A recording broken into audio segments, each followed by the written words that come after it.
Hello students, मैं हूं रामानंद त्रिपाठी। आज आप लोगों के लिए क्लास 9th के एटम एंड मॉलिक्यूल लेसन का स्टार्टिंग करने जा रहे हैं। आप में से बहुत सारे लोग अभी तक हमारे चैनल को सब्सक्राइब नहीं किए हैं, तो प्लीज़ चैनल को सब्सक्राइब करिए और भी ज़रूरतमंद लोगों तक शेयर करिए, जिससे कि उनको अच्छा मैटर मिल सके और इस एजुकेशनल चैनल का लाभ ले सके। तो आइए हम लोग स्टार्ट करते हैं atoms and molecule lesson. Atom और मॉलिक्यूल लेसन में सबसे पहले एटम्स की बात करते हैं। एटम्स जो है, एटम वर्ड ग्रीक वर्ड से लिया गया है, जिसका लिटरल मीनिंग होता है, शाब्दिक अर्थ इसका होता है एटम का इनडिविजिबल, मतलब जो डिवाइड नहीं किया जा सके उसको हम एटम बोलते हैं। तो ये ग्रीक वर्ड से बना हुआ वर्ड है एटम, जिसका मतलब होता है इनडिविजिबल, जिसे डिवाइड ना किया जा सके। ठीक, जो एटम्स के बारे में स्टडी है इन इंडिया में लगभग 500 BC फिलोसोफर थे महर्षि कणाद ने बताया कि अगर हम अपने किसी मैटर को लें, उस मैटर को छोटा करते जाएं, बहुत छोटा कर दें, इतना छोटा कर दें कि उसको फिर दो बराबर भागों में, दो भागों में उसको हम डिवाइड ना कर सकें, तो उस कंडीशन में जो सबसे स्मॉलेस्ट पार्टिकल मिलता है उसको महर्षि कणाद ने परमाणु वर्ड से उसका नामकरण किया, और that is the smallest particle which can not be further divided. ठीक, तो महर्षि कणाद ने लगभग 500 बिफोर क्राइस्ट ही said that the indivisible particle which can not be further divide is called as paramanu. इसके बाद कणाद के बाद उनकी स्टडी को और आगे बढ़ाया कात्यामा ने, और उन्होंने बताया कि जो हमारा परमाणु है, स्मॉलेस्ट पार्टिकल है, वह अकेले एग्जिस्ट नहीं करता है। एलोन अगर उसको एग्जिस्टेंस माना जाए तो वह अकेले स्थिर नहीं रहता है, वह किसी दूसरे परमाणु से कंबाइन करके कंबाइंड फॉर्म में एग्जिस्ट होता है, ना कि अकेले लोन फॉर्म में वह एग्जिस्ट करता है। तो कात्यामा ने उस समय ही बता दिया था कि हमारा जो परमाणु है वह अकेले एग्जिस्ट नहीं करता है, वह किसी न किसी दूसरे परमाणु के साथ कंबाइन करके ही कंबाइंड फॉर्म में एग्जिस्ट करता है, जिससे कि डिफरेंट टाइप्स ऑफ मैटर्स जो होते हैं वो फॉर्म होते हैं। ठीक, डेमोक्रिटस जो कि ग्रीक फिलोसोफर थे, उन्होंने भी यही बात बताई कि अगर हम मैटर को इतना डिवाइड कर दें कि वह हमारा फर्दर डिवाइड करने की कंडीशन में ना हो, बहुत ही स्मॉलेस्ट पार्टिकल हमको मिल जाए, then that smallest particle which can not be further divisible is called atom. तो उन्होंने उस स्मॉल पार्टिकल को एटम नाम दिया डेमोक्रिटस ने, जो कि फर्दर डिविजिबल नहीं है। तो डेमोक्रिटस के अनुसार एटम्स जो है वह इनडिविजिबल पार्टिकल है। ठीक है, जैसा कि महर्षि कणाद ने बहुत पहले ही कह दिया था कि अगर हम अपने पदार्थ को काटते काटते इतना छोटा कर दें कि उसे फिर और छोटा ना किया जा सके, तो महर्षि कणाद ने उसी कण को, उसी पार्टिकल को, स्मॉलेस्ट पार्टिकल को परमाणु नाम दिया था, और डेमोक्रिटस ने उसी को एटम नाम दिया। दो बातों को जान लेना बहुत ही जरूरी है। ठीक है, तो एक साइंटिस्ट थे एंटोनी एल लेवाइजर, जिन्होंने दो इम्पॉर्टेंट लॉ दिए, और इन्हीं के साथ ही केमिस्ट्री जो थी उसका उदय हुआ। केमिस्ट्री की स्टडी जो थी वो यहाँ से स्टार्ट होती है कि एंटोनी लेवाइजर जो थे 18th सेंचुरी में इन्होंने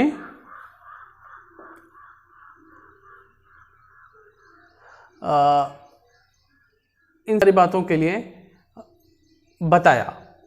तो इनका जो फर्स्ट लॉ है, लॉ ऑफ कंजर्वेशन ऑफ मास। पहला लॉ इन्होंने बताया कि कैसे केमिकल जो है एक दूसरे से कंबाइन करते हैं और नई चीज़ें फॉर्म करते हैं। इसके लिए जो सबसे पहला लॉ था वह लॉ है law of conservation of mass. Law of conservation of मास यह बताता है कि जो भी हम चेंज करा रहे हैं, एक चीज़ से दूसरी चीज़ बना रहे हैं, एक मैटर से कुछ दूसरा मैटर बना रहे हैं, उसमें जितना मास हमने पहले लिया है उतना ही मास जो नया बनेगा उसका भी होगा।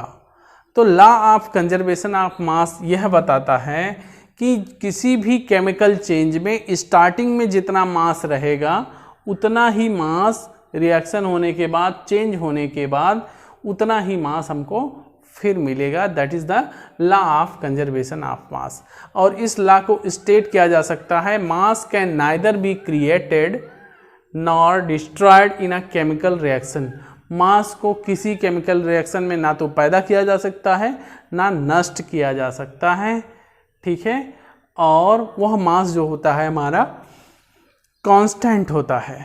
तो इसी लॉ को दूसरे वर्ड्स में ये लिख सकते हैं, total mass of reactant is equal to the total mass of the product. जैसे मिल्क है,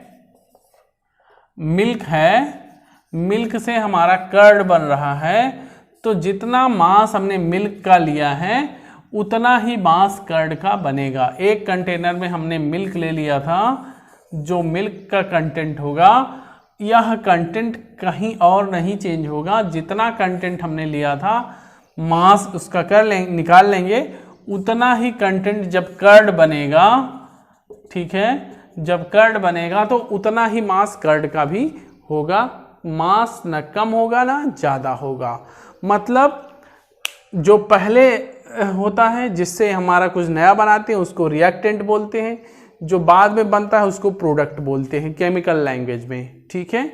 तो रिएक्टेंट हमारा जितना लिया रहेगा उतना ही हमारा प्रोडक्ट फॉर्म होगा। मान लीजिए एक से कई ज़्यादा चीज़ें बनती हैं, 2 या 3 चीज़ें भी बनती हैं, तो सबका मास जोड़ लेंगे, total mass of the reactant equal to the total mass of product, ठीक है। तो जैसे अगर रिएक्शन कराते हैं जिंक का HCl से, तो इसका मास और इसका मास यह दोनों क्या हो गए, इन दोनों का मास जितना हमने लिया है उसका टोटल मास देख लेंगे। इसके बाद बनता है क्या, ZnCl2 और हाइड्रोजन गैस बनती है, ठीक है। तो इधर दूसरी चीज़ें बन रही हैं, इधर दूसरी चीज़, तो इसके इधर जो होता है वो रिएक्टेंट होता है और इधर जो होता है वो सभी प्रोडक्ट बोले जाते हैं, ठीक है। तो इन दोनों का मास जितना होगा, स्टार्टिंग में यही चीज़ थी, यही रिएक्टेंट है, टोटल मास इनका इक्वल टू टोटल इसके मास के बराबर होता है, ठीक है। This is the law of conservation of mass. Law of conservation of मास हमको यही बताता है कि जितना मास हमने स्टार्टिंग में लिया था उतना ही मास हमारा क्या होगा, स्थिर रहेगा, वो कहीं इधर उधर नहीं जाएगा, उसका कुछ ना कुछ बनेगा, ठीक है। दूसरा लॉ दिया, लॉ ऑफ कांस्टेंट प्रोपोर्शंस, ठीक है। लॉ ऑफ कांस्टेंट प्रोपोर्शंस, ठीक। लॉ ऑफ कांस्टेंट प्रोपोर्शंस यह बताता है कि किसी भी हमारा केमिकल सब्सटेंस है उसमें एलिमेंट्स का प्रोपोर्शंस मीन्स हिस्सा, उसका भाग हमेशा फिक्स्ड होता है, कांस्टेंट होता है, वह नहीं बदलता है, ठीक है। जैसे वाटर देख लेते हैं। वाटर में 2 एलिमेंट होते हैं, हाइड्रोजन और ऑक्सीजन। हाइड्रोजन का 2 पार्ट होता है, ऑक्सीजन का 1 पार्ट होता है, ठीक है। हाइड्रोजन का 2 पार्ट होता है, ऑक्सीजन का 1 पार्ट होता है, ठीक है। तो जब इस प्रोपोर्शंस में ये एटम कंबाइन करेंगे, एलिमेंट कंबाइन करेंगे, तभी वाटर बनेगा, ठीक है। तो यहाँ पर बाय मास मास देख लेते हैं। हाइड्रोजन का मास 1 होता है तो 2 हाइड्रोजन के लिए 2 मास होता है। ऑक्सीजन का मास जो होता है वो 16 होता है। इन दोनों का रेशियो निकालेंगे तो 1:8 आएगा। ठीक है, 1:8 आएगा। ठीक है, इसको 2 से डिवाइड कर दीजिए, इसको भी 2 से डिवाइड कर देते हैं। 1:8 के रेशियो में जब हाइड्रोजन और ऑक्सीजन कंबाइन करते हैं तब वाटर बनता है। ठीक है, तो लॉ ऑफ कांस्टेंट प्रोपोर्शंस हमको यह बताता है कि किसी भी केमिकल सब्सटेंस में एलिमेंट्स जो होते हैं ऑलवेज किसी निश्चित प्रोपोर्शंस में प्रेजेंट होते हैं, निश्चित रेशियो में प्रेजेंट होते हैं। प्रोपोर्शंस का मतलब रेशियो भी आप बता सकते हैं। निश्चित proportions by mass, definite proportions by mass, they are present in a chemical compound और केमिकल सब्सटेंस। अगर यहाँ पर प्रोपोर्शन हम बदल दें, ठीक है, जैसे इसका 2 प्रोपोर्शन है, इसका 1 है, ठीक है, और मास का जो प्रोपोर्शन आता है वो 1:8 आता है, 1:8। ठीक है, और नंबर का प्रोपोर्शन 2 और 1 के प्रोपोर्शन में आते हैं। अगर प्रोपोर्शन बदल दिया जाएगा तो हमारा कंपाउंड जो ये वाटर बना है वाटर नहीं रहेगा, कुछ नया बन जाएगा। तो एक दूसरा देख लेते हैं। ठीक है, H2O2 कर दिया। ठीक है, H2O2 कर दिया। हाइड्रोजन 2 है, ऑक्सीजन भी 2 है, तो हाइड्रोजन का मास 2 है, एक हाइड्रोजन का 1 मास है, 2 हाइड्रोजन का 2 हो गया। ऑक्सीजन का 16 मास है तो 2 ऑक्सीजन का कितना हो गया, 32। ठीक है, इन दोनों का रेशियो निकालेंगे तो 1:16 आएगा। ठीक है, 1:16 मास प्रोपोर्शंस में हैं ये लोग। ठीक है, तो अगर मास का प्रोपोर्शन बदल दिए तो चीज बदल गई। ये तो वाटर है, इसका नाम है हाइड्रोजन पेरोक्साइड। ठीक है, हाइड्रोजन पेरोक्साइड इसका नाम है।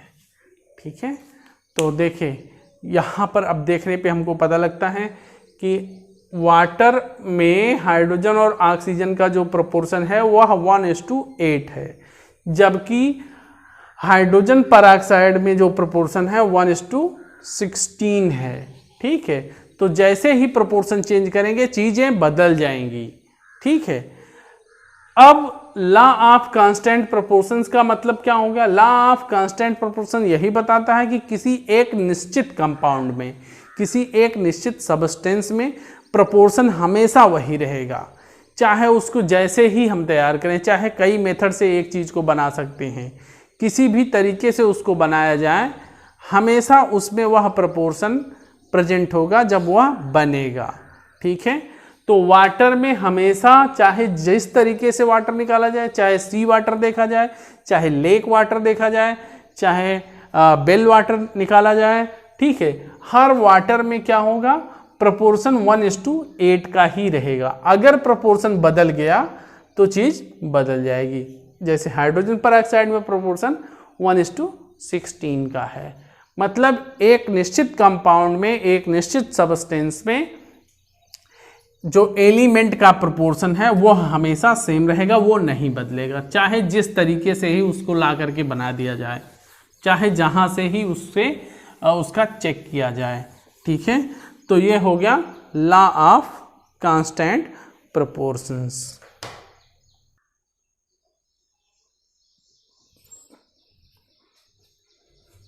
हाँ, नेक्स्ट आपका जो है वह अब एटम्स के बारे में स्टडी करेंगे हम लोग। तो एटम्स को डिफाइन किया जा सकता है, एक साइंटिस्ट थे जॉन डाल्टन। डाल्टन के हिसाब से एटम्स को डिफाइन किया जा सकता है। Atoms are indivisible particles which can not be created और destroyed in a chemical reaction. तो जॉन डाल्टन के हिसाब से एटम्स को हम लोग डिफाइन कर सकते हैं, और जो लॉ ऑफ केमिकल कॉम्बिनेशंस हैं दोनों, उन लॉज को सेटिस्फाई करने के लिए जॉन डाल्टन ने एटम्स के बारे में अपने जो थॉट्स थे, अपना जो प्रपोजल था, वह सबसे पहले जॉन डाल्टन ने दिया, और इस प्रकार से एटम्स के बारे में इंफॉर्मेशन उन्होंने सबसे पहले दी, जिसको डाल्टन्स एटॉमिक थ्योरी भी बोलते हैं। तो अब हम लोग डाल्टन्स एटॉमिक थ्योरी के बारे में स्टडी करेंगे। डाल्टन्स एटॉमिक थ्योरी में डाल्टन ने कुछ पॉइंट्स बताए एटम्स के बारे में, ठीक। तो यह जो डेफिनेशन है ये डाल्टन्स के अकॉर्डिंग है, डाल्टन्स एटॉमिक थ्योरी के बेस पर है। तो डाल्टन्स एटॉमिक थ्योरी में सबसे पहले डाल्टन ने बताया कि मैटर जो भी हमारा पदार्थ है वह बहुत ही छोटे, सबसे छोटे वेरी स्मॉलेस्ट और टीनी पार्टिकल से मिलकर के बना हुआ है। तो according to Dalton's atomic theory first point is that matter is made up of very tiny particles, जिसको डाल्टन ने एटम बोला, ठीक, कॉल्ड एटम्स।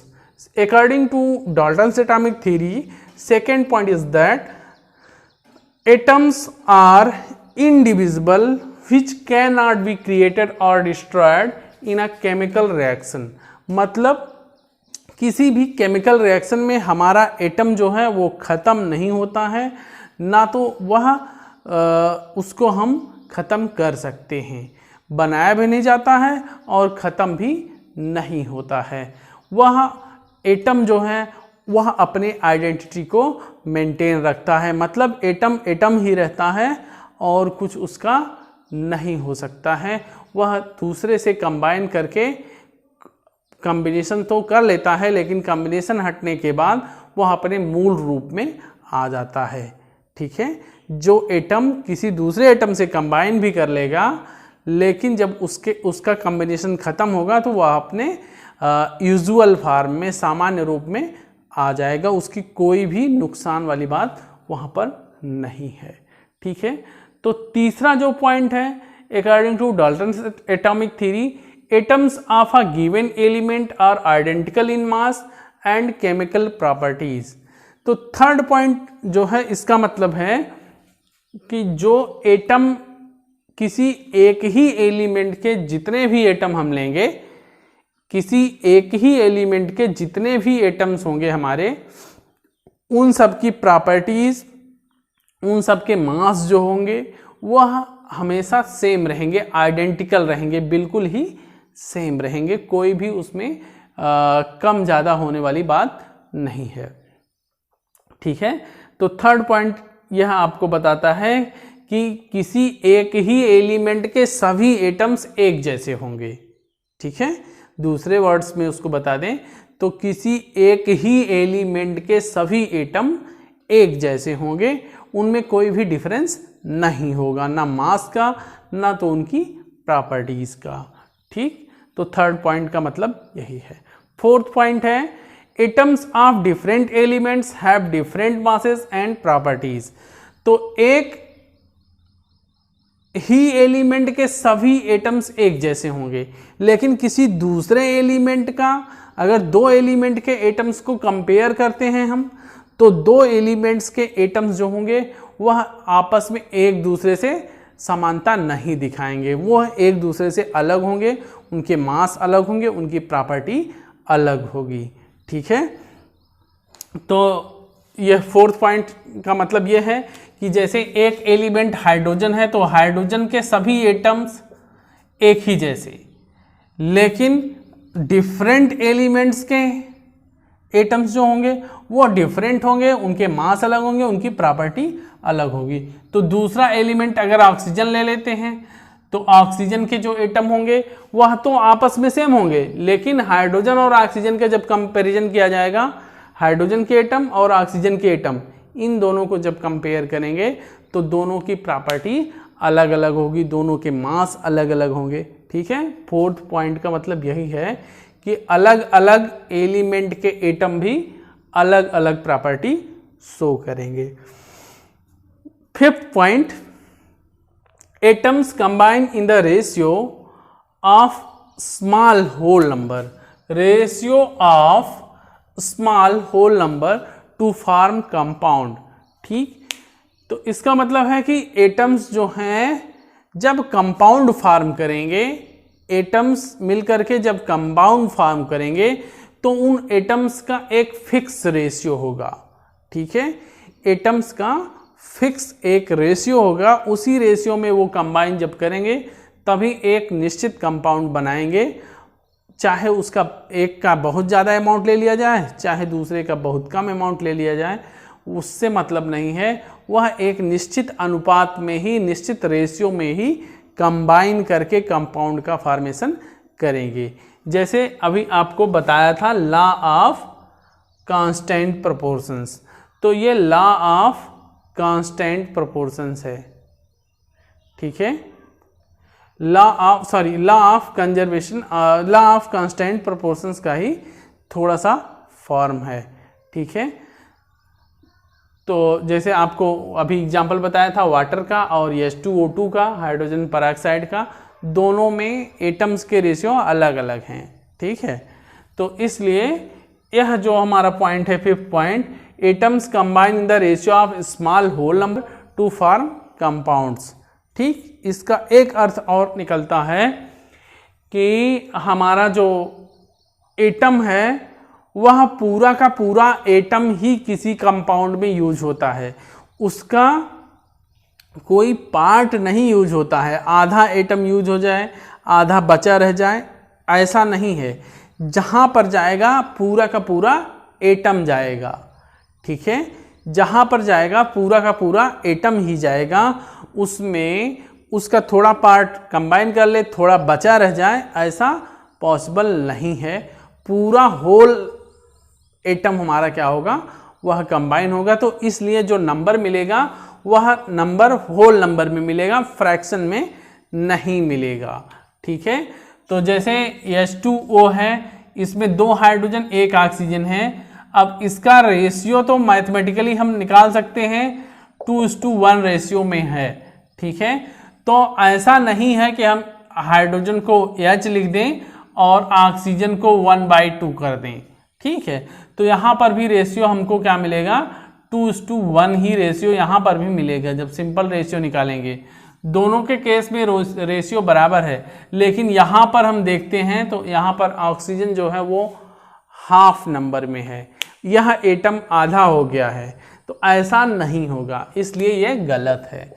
ठीक है, एटम्स जो है वह आधा अधूरा कहीं पे कंबाइन नहीं करेगा, जहाँ पर जाएगा पूरा का पूरा एटम ही जाएगा। इसलिए उसकी जो नंबर्स मिलेंगे, एटम्स के जो नंबर मिलेंगे किसी भी कंपाउंड में, वह हमारा होल नंबर मिलेगा।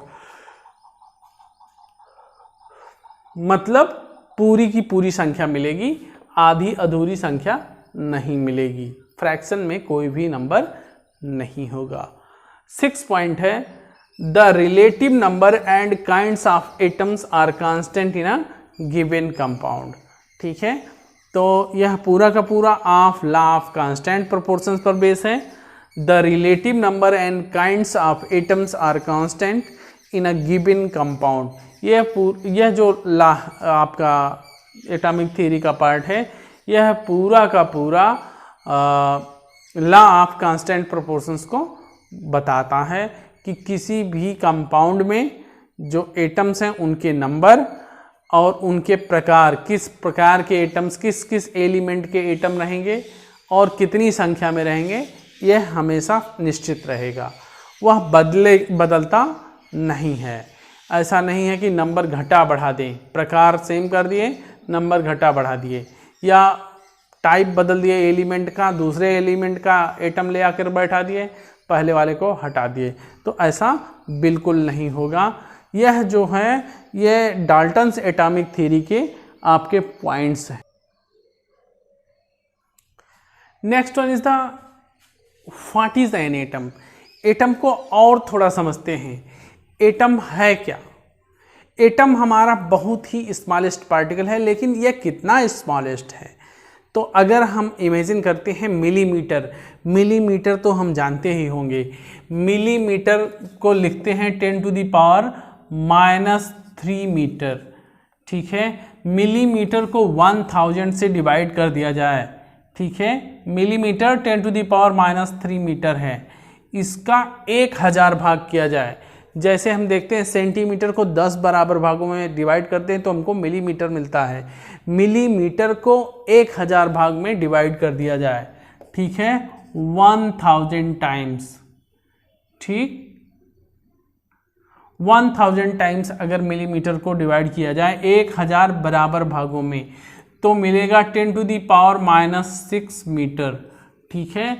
इसको बोलते हैं माइक्रोमीटर, ठीक है, माइक्रोमीटर म्यू एम से रिप्रेजेंट किया जाता है 10⁻⁻6 मीटर।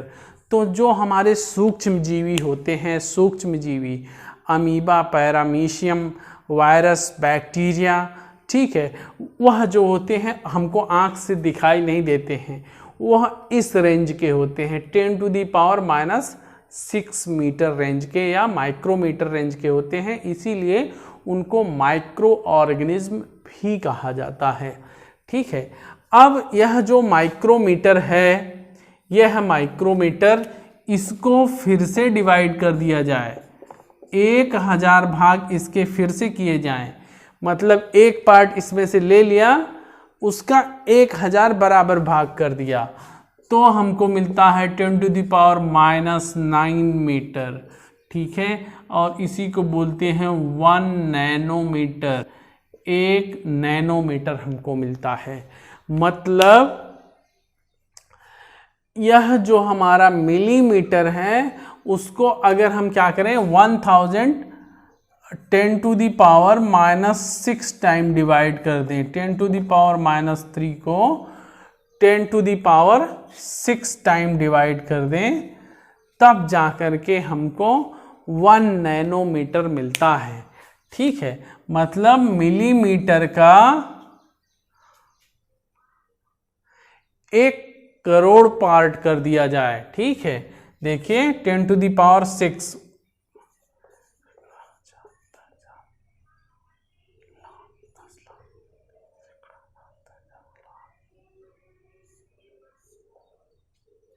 हाँ, मिलीमीटर का क्या किया जाए 10 लाख टाइम्स उसको बराबर भागों में डिवाइड कर दिया जाए, ठीक है।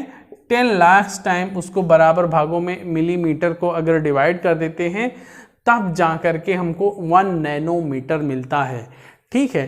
तो जो हमारा एटम्स होता है बेसिकली उसकी रेडियस को मेज़र किया जाता है नैनोमीटर में, ठीक है।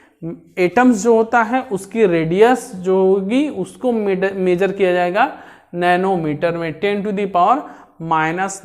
मीटर, ठीक है। तो जो एटम्स होता है उसकी रेडियस नैनोमीटर में मेजर करते हैं सभी एटम्स की। हाइड्रोजन एटम जो होता है इसकी रेडियस देखते हैं, सबसे छोटा जो एटम है वो हाइड्रोजन एटम होता है। हाइड्रोजन एटम की रेडियस इससे भी 10 गुना छोटी होती है, 10 गुना छोटी होती है, 10⁻⁻10 मीटर, और इसको एंगस्ट्रॉम बोलते हैं। 10⁻⁻10 मीटर को 1 एंगस्ट्रॉम बोलते हैं। तो हाइड्रोजन एटम की रेडियस जो होती है वो सबसे छोटी 1 एंगस्ट्रॉम की होती है। अदर एटम्स की रेडियस जो होगी वो नैनोमीटर में मेजर करेंगे, किसी की ज़्यादा होगी, 100 नैनोमीटर हो सकती है, 200, 100, 25, 50, कुछ भी नैनोमीटर में आपका वैल्यू आता है। और जो हमारा वाटर मॉलिक्यूल होगा, वाटर का मॉलिक्यूल, यह वाटर मॉलिक्यूल जो हमारा है इसकी रेडियस अगर देखते हैं तो यह 10⁻⁻9 मीटर या 1 नैनोमीटर रेंज के बराबर आती है। जो सैंड होता है, सैंड का ग्रेन, बालू का कण जो होता है वह 10⁻⁻4 मीटर रेंज का होता है। स्मॉल सैंड पार्टिकल्स जो होगा उसका अगर हम देखते हैं तो रेडियस जो होगी उसकी 10⁻⁻4 मीटर रेंज की होगी। Next one is the symbols of atom, ठीक है, या एटॉमिक सिंबल्स की बात हम लोग कर लेते हैं। एटॉमिक सिंबल, एटॉमिक सिंबल मतलब एटम्स का सिंबल देखते हैं, ठीक है, कि एटम हमारा किस सिंबल से रिप्रेजेंट किया जाता है। तो हम एटम्स को तो ले आके लिख नहीं सकते हैं, अपने बुक में लिखने के लिए, पढ़ने समझने के लिए जो उसके सिंबल्स यूज़ किए जाते हैं साइंटिफिकली उसी को ही हम लोग एटॉमिक सिंबल्स बोलते हैं। तो जो एटम का नाम होता है, जो हमारे एलिमेंट्स का नाम होता है, वही एटम्स का भी नाम होता है। तो उस नेम के फर्स्ट 2 लेटर्स बेसिकली यूज किए जाते हैं, ठीक है। उसी नेम के फर्स्ट 2 लेटर्स जो होते हैं वह यूज किए जाते हैं सिंबल के फॉर्म में। कुछ हमारे एटम्स ऐसे होते हैं जिनमें केवल 1 वर्ड ही यूज किया जाता है, नेम का 1 वर्ड ही यूज किया जाता है एज अ सिंपल, ठीक है, एज अ सिंबल। लेकिन ज़्यादातर जो हमारे एटम्स हैं उनके लिए फर्स्ट 2 लेटर्स जो होते हैं वह एज अ सिंबल यूज किया जाता है, जिसमें फर्स्ट लेटर जो होता है उसको कैपिटल से रिप्रेजेंट करते हैं, कैपिटल लेटर से। सेकेंड वाला जो हमारा लेटर होता है उसको स्मॉल लेटर से रिप्रेजेंट किया जाता है। जैसे एक आपका एलिमेंट है एल्यूमिनियम, एल्यूमिनियम, तो इस एल्यूमिनियम का सिंबल फर्स्ट 2 लेटर्स लेंगे, ए एल, एल्यूमिनियम, जिसमें ए कैपिटल लेटर में रहेगा, एल स्मॉल लेटर से। तो अगर हमको एल्यूमिनियम एटम्स को रिप्रेजेंट करना है, एल्यूमिनियम एलिमेंट को रिप्रेजेंट करना है, तो उसके लिए यह सिंबल यूज किया जाता है, ठीक है। और आपका जैसे कोबाल्ट है, कोबाल्ट, ठीक है, तो कोबाल्ट के लिए सिंबल सी और स्मॉल ओ, ठीक है, सी स्मॉल ओ, कोबाल्ट, ठीक है। यहां पर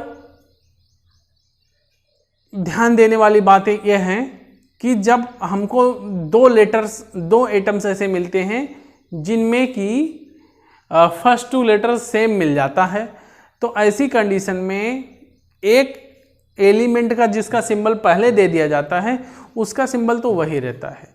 अदर जो हमारे एलिमेंट्स मिलते हैं जो होते हैं उनमें सेकेंड वाला जो लेटर होगा, सेकेंड स्मॉल लेटर जो होता है, वह उस लेटर को सेलेक्ट करते हैं जिसका ज़्यादा प्रोनाउंस होता है, प्रोनाउंसिएशन जिसका ज़्यादा आता है, उस लेटर्स को यूज किया जाता है। तो इस प्रकार से एटम्स के सिंबल दिए जाते हैं। अब आपको कुछ 1 वर्ड वाले सिंबल्स बताते हैं। जैसे आपका है नाइट्रोजन, नाइट्रोजन, नाइट्रोजन के लिए सिंबल कैपिटल एन होता है। कार्बन, कार्बन के लिए सिंबल कैपिटल सी होता है। ऑक्सीजन, ऑक्सीजन के लिए सिंबल कैपिटल ओ होता है। तो यह सिंगल वर्ड नोटेशन इनका होता है। तो जो सबसे पहले एलिमेंट्स के बारे में जहाँ तक ज़्यादा जानकारी थी उनके लिए 1 वर्ड या आपका नोटेशन यूज किया गया। उसके बाद 2 लेटर्स का नोटेशन यूज किया गया, 2 लेटर्स का सिंबल यूज किया गया। कुछ हमारे एलिमेंट्स ऐसे भी हैं जिनके लैटिन वर्ड्स के नेम से उसके सिंबल को रिप्रेजेंट किया जाता है, ठीक है। तो जैसे पोटेशियम है इसमें, ठीक है, पोटेशियम एटम है, पोटेशियम, इसका लैटिन नेम कैलियम है। तो कैलियम का के सिंबल इसमें यूज किया जाता है। क्योंकि लैटिन में स्टडीज़ ज़्यादा थी, वहाँ पर स्टार्टिंग में जो नेम थे उसके हिसाब से सिंबल किया गया, तो वही सिंबल आज भी यूज किया जाता है। पोटेशियम का सिंबल कैपिटल के यूज किया जाता है। यह के सिंबल जो है इसके लैटिन नेम कैलियम से लिया गया है, ठीक है। ऐसे ही सोडियम जो एलिमेंट है, सोडियम, इसका लैटिन नेम नाइट्रियम है। नाइट्रियम से इसका सिंबल Na लिया गया, ठीक है। आयरन, आयरन जो है इसका लैटिन नेम फेरम है। फेरम से इसका सिंबल Fe लिया गया, ठीक है। तो कुछ हमारे एलिमेंट्स ऐसे हैं जिनके लैटिन नेम्स से सिंबल लिया गया है, लैटिन नेम से सिंबल लिया गया है। कुछ एलिमेंट्स ऐसे हैं जिनके 1 वर्ड्स यूज किए गए हैं, और कुछ एलिमेंट्स ऐसे हैं जिनके 2 वर्ड्स नोटेशन में यूज किए गए हैं। जहां पर भी 2 वर्ड्स नोटेशन में यूज है, सिंबल में यूज है, वहां पर फर्स्ट लेटर कैपिटल है, सेकेंड लेटर जो है वो स्मॉल लेटर है। अगर एक ही लेटर है सिंबल में यूज किया गया तो वह कैपिटल लेटर ही हमारा सिंबल में यूज किया जाता है। ठीक है, तो अगला है आपका atomic mass. Next one is the atomic mass. Atomic mass जो होता है, किसी भी एटम के मास को उसका एटॉमिक मास बोलते हैं। Mass of an atom is called atomic mass. एक एटम के मास को ही एटॉमिक मास कहते हैं। तो एटम का जो मास है उसको कैसे मेजर किया जाए, कैसे पता किया जाए, इसके लिए सबसे बड़ी दिक्कत है। क्योंकि एटम इतना स्मॉलेस्ट है, इतना छोटा है कि उतना छोटा बाट हमारे पास नहीं है जिससे कि उसको मेजर किया जाए। ठीक है, तो उसको मेजर करने के लिए साइंटिस्ट ने क्या किया, साइंटिस्ट ने सबसे पहले यह देखा कि एटम्स ज़्यादातर किससे कंबाइन करते हैं। तो देखा गया कि ऑक्सीजन से एटम्स ज़्यादा कंबाइन कर लेते हैं। तो एटम को बाट मान करके अदर एटम्स को कंपेयर किया गया। ठीक है, तो यहाँ पर ऑक्सीजन एटम्स, एक ऑक्सीजन एटम लिए, उसके मास का 1/16 पार्ट किया, उसको एक यूनिट बनाया। ठीक है, 1 यूनिट बनाया। इस यूनिट से क्या किया गया, अदर एटम्स को मेजर किया गया। बाद में कुछ दिक्कतें आई जिससे कि यह यूनिट जो थी वह नहीं यूज की गई। उसके बाद साइंटिस्ट ने कार्बन एटम लिया। कार्बन का एक एटम लिया, कार्बन, और इसके मास को 1/12 पार्ट कर दिया। कार्बन का एक एटम, उसके मास का 1/12 पार्ट कर दिया और इसको 1 यूनिट माना। ठीक है, और इसी 1 यूनिट को 1 एटॉमिक मास यूनिट बोलते हैं, AMU। तो स्टार्टिंग में कार्बन के 1/12 पार्ट, कार्बन का एक एटम, उसके मास का डिवीजन किया। ठीक है, कार्बन के एटम का डिवीजन नहीं किया। मास का 1/12 पार्ट जो मिला उसको 1 यूनिट मास बोले, और इसी को 1 यूनिट मास या 1 एटॉमिक मास यूनिट बोला गया। ठीक है, 1 एटॉमिक मास यूनिट। समझिए कि इसी को बाट बनाया गया एटम्स को मेजर करने के लिए। ठीक है, पहले इसको एटॉमिक मास यूनिट बोलते थे, लेकिन आजकल मॉडर्न नोटेशन में 1 एटॉमिक मास यूनिट, इसी को ही यूनिफाइड मास बोलते हैं, यूनिफाइड मास, और इसको रिप्रेजेंट किया जाता है U से। ठीक है, पहले AMU से रिप्रेजेंट करते थे, अब केवल और केवल स्मॉल u से रिप्रेजेंट करते हैं। कार्बन 12 का 1/12 part, 1/12 part is equal to 1 atomic mass unit, और दैट इज 1 यूनिफाइड मास। तो then we can say that C12 का 1/12 पार्ट, C12 का 1/12 part is called 1 atomic mass unit और 1 यूनिफाइड मास। तो इस प्रकार से कार्बन 12 का 1/12 पार्ट जो है 1 एटॉमिक मास यूनिट है। तो 1 कार्बन एटम का जो वेट आएगा, जो मास आएगा, then mass of 1 carbon atom will be equal to 12 unified. ठीक, तो इसका एक्चुअली बाट बना लिया गया, 1/12 पार्ट का बाट बना लिया गया। ठीक है, और उसी बाट से सारे एटम्स को मेजर किया गया। तो 1/12 पार्ट था, इसलिए यह क्या हो गया आपका कार्बन एटम, यह 12 टाइम्स हैवियर था 1/12 पार्ट का। तो इसलिए इसका जो मास आता है वह आता है 12 यूनिफाइड मास। सबसे छोटा जो एटम था वो हाइड्रोजन एटम था। Mass of one hydrogen atom जो था सबसे छोटा एटम था, उसका मास जो आया 1 यूनिफाइड मास आया। ठीक है, इस प्रकार से हीलियम एटम का जब मेजर किया गया तो इसका 4 यूनिफाइड मास मिला। ठीक है, तो अदर एटम्स जो थे सब एटम्स को कंपेयर किया गया इसी प्रकार से।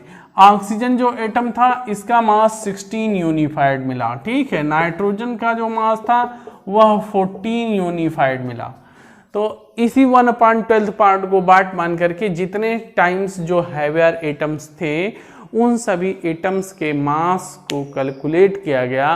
That mass is called atomic mass. ठीक है, तो हर एक एलिमेंट के एटम का अलग अलग मास मिला। ठीक है, हर एक एलिमेंट के एटम का मास अलग अलग मिला, लेकिन एक ही एलिमेंट के जो एटम थे उन सब का मास क्या था, सिमिलर था। तो जैसा कि डाल्टन्स एटॉमिक थ्योरी में बताया गया है कि mass of same elements are same and mass of different elements are different. ठीक है, तो यह जो है आपका एटॉमिक मास इस प्रकार से असाइन किया गया है। आज की क्लास में इतना ही रखते हैं। कल फिर हम लोग नए आगे इस स्टडी को कंटिन्यू करते हैं। तब तक के लिए बाय बाय। आप लोग हमारे चैनल को सब्सक्राइब करिए और लोगों को इसके बारे में बताएं और भी लोगों से सब्सक्राइब करवाएं।